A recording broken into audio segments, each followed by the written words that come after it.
Hi everyone. I just wanted to share a little bit about what happened at our women's circle yesterday, Energy. I wanted to touch on codependency because that's kind of where the topic discussion led us yesterday. And from this book, it started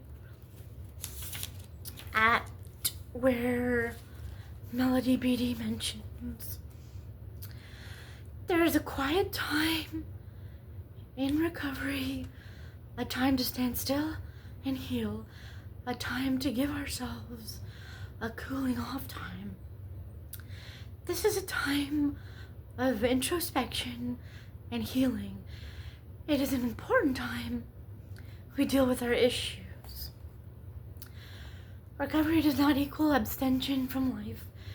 Recovery means learning to live and learning to live fully. Recovery means exploring, investigation, and experimentation.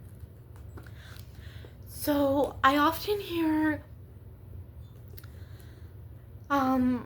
someone who hasn't really heard a discussion about codependency. I did this as well with myself. The phrase goes, "Oh, I'm hyper independent," right? And that feels like hyper independence and codependence would be opposites. But in reality, they can both stem from trauma. So in effect, that can create a dynamic in any relationship, not just romantic, where one person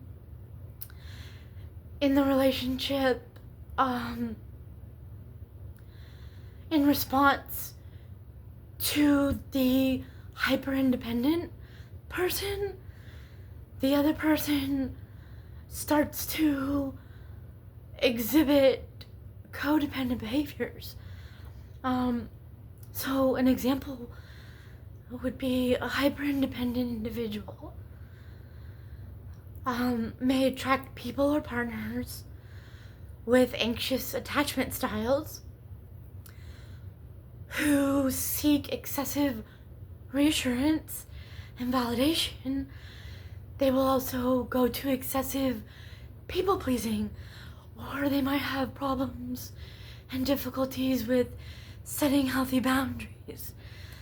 And this dynamic creates a cycle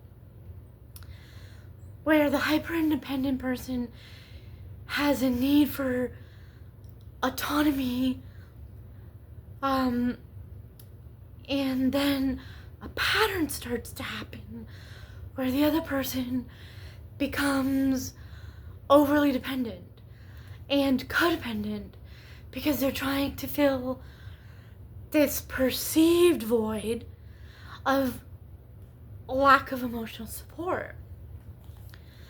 Right? So currently in my romantic relationship, I'm dealing with a lot of the kickback of my hyper independence, right? And so I have to be consciously working on ways to find a balance there so my partner doesn't feel a perceived sense of neglect or like they're missing something, right? Because my need for space and alone time could trigger some of that codependent behavior, right? And just because I am hyper independent does not mean I do not exhibit codependent behaviors. My codependency sits quietly on the sidelines where it's not so obvious. Like, for example, I will avoid conflict because I can't control the outcome. So avoiding the conflict gives me a sense of control, or a false sense of control that because I'm not engaging in an argument, I have this ability to avoid a disagreement or an argument even, right? That I don't have any control over at that point. So that's just a little bit of what we talked about at our women's circle yesterday, and maybe some food for thought if anyone has an interest in joining. We meet every last Sunday of the month at 12 p.m.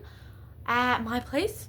You can find me, you can follow my business page on Facebook, which will lead you to my website, which talks more about what other stuff Rivers Flow has to offer the community at large to foster connection for personal transformation and growth. May our hearts be open and our souls free.